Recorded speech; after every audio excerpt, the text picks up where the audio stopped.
How's your confidence right now, basically? Yeah, I think pretty good after getting a few starts in, especially last game, getting that win. I think we just needed it as a team, and I think even just me personally, like you really want that win for the girls too, who've been working so hard at the beginning of the season. So it's definitely pretty good, but yeah, just focusing on practice still and getting better every day. It's hard to get people to talk about themselves, but Yeah. like your own personal.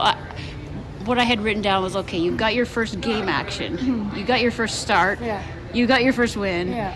Now is it just about hockey? Like kind of all that jitters is out of the way? Yeah, I think even like getting the last game, I was probably more nervous than the first start or even getting in, because there wasn't that expectation yet. You didn't really know how you were going to play, how the team would feel like in front of you. And now that you kind of get your feet wet, I suppose you could say, now there's a little more of that expectation, like, hey, you did it once, do it again. So now, but for me, I just really try and focus on my strengths and just stopping the puck and playing my game once you get started.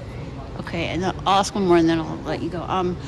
How is, let's say, your fellow players helping and coaches helping just kind of keep your mental space where it needs to be to stay confident? Yeah, I think the girls have been super supportive even when I got that first start. Just some of the messages from them, like, you've earned this, you've worked hard, like, just enjoy it and have fun. Like, don't put that pressure on yourself kind of thing. That we were looking for the win at that time against Montreal, and we got a point out of it. I think we're all really happy with that, and then it's just something that we can build off of through Christmas. And I think we've had a really few great practices now, and we're excited for tomorrow. You made a really cool save, and everybody celebrated. Like, I noticed that. Yeah, the support, especially the goalie crew too. Like, Soupy has so much experience, right, and CJ as well.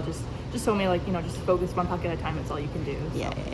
You mentioned after the game against Montreal, you mentioned Joss's message in particular being important. Now, of course, she was sitting right beside you, so that might have been part of it.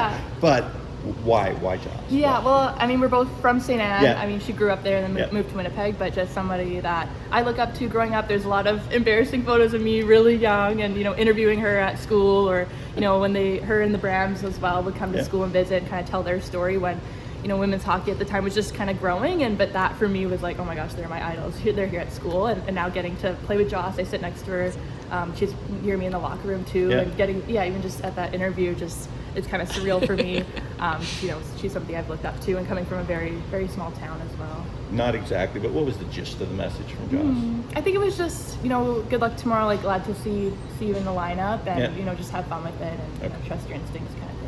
Like, so you played 2 games and change with that game in New York. What do you find for yourself is the biggest difference? Because you're making that step directly from the college game to the PWHL. What's been the biggest difference for you? I think the players are just so much smarter and quick, and everyone's, even just in practice, like, they're going after those rebounds right away. And if it's a 2-on-1 or odd man rush, like, they're playing it like it's game like. So that's really helped me get into the games, just how smarter, and the power plays. I think with the new rules too, it's kind of set against the goalies maybe a little bit with the no escape rule, but it's an advantage. You can be like, I'm going to make that first save, I'm going to get the cover 10 seconds in so that we can get that change. So I think it's just learning as I go for sure, but definitely just that jump of the players are smarter, they're faster shots and harder shots, and they're bigger screens in front. So it's the best of the best for sure.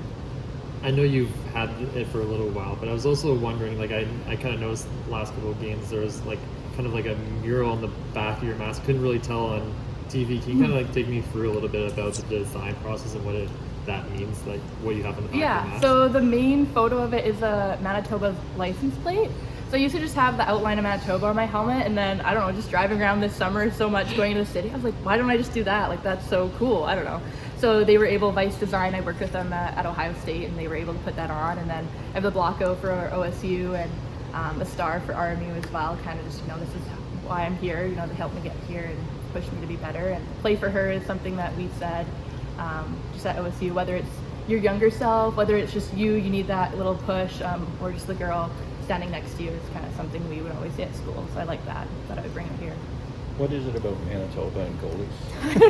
I know, there's a lot. There's quite a few of us in the PWHL. And I think... Well, 3 really good ones. Yeah. Am I missing anybody? Logan Angers as and well. Logan. Yeah, so I think there's 4 of us out of 6 teams, whatever that percentage is. So it's kind of crazy. But I think we've just, had a lot of good goalie coaches in Manitoba through Gord Woodhall and Andy Collar too, just out of the Iceplex, and they've just really pushed us. And Gord now is part of with the New York team. So I think just Yeah, I don't know. There should be a study on it. Yeah, Something in and the water. There's another one. Isn't there another one playing high level NCAA right now? I wanted to say I saw Manitoba somewhere else just recently, and I thought it was a goalie. Maybe. Yeah, I feel like I should know this too. Yeah, I'll go check it out. I'll get back. Manitoba proud though, right? Yeah, of Like, course. Oh, for sure. gotta represent. That's Yeah. awesome. I love that play for her. That's really nice message. Well, I guess talking about Manitoba, you guys are going kind of hopping all throughout Canada. You know, do you? And I know there's a lot of talk about expansion. Do you think that? Well, first of all, one day you could see this league playing a game in Winnipeg, and second of all, how do you think a team obviously would do in Winnipeg if that ever came to be?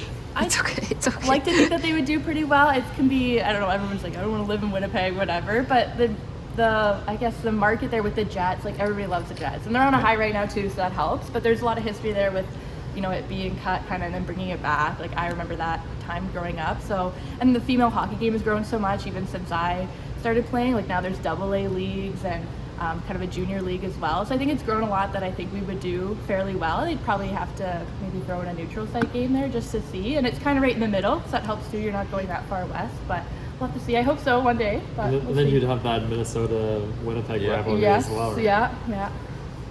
See it. Great. Great. Thank you, Raygan. Thank you. Thanks. Thank you, Raygan